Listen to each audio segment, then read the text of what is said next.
Today I'm working on a 2011 BMW 550. Just came in, the customer asked how much to install a drive belt on their car because they lost power steering.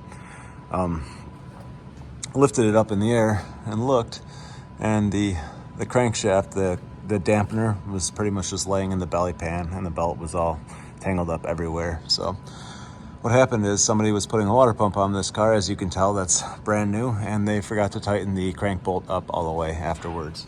So here's the crank dampener.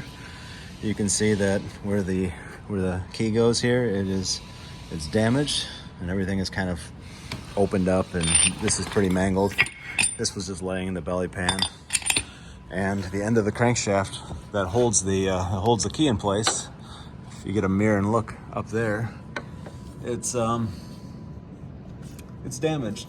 So this is not going to be fun to fix. It was just something where whoever was working on it didn't take their time and make sure everything was done properly when they were done. So now the owner of the car, or whoever did this, is going to have to pay a lot of money. So you're working on your own car, or if you're working on somebody else's car, just take your time and make sure everything is tight when you're done. That's the most important thing. So thanks for watching.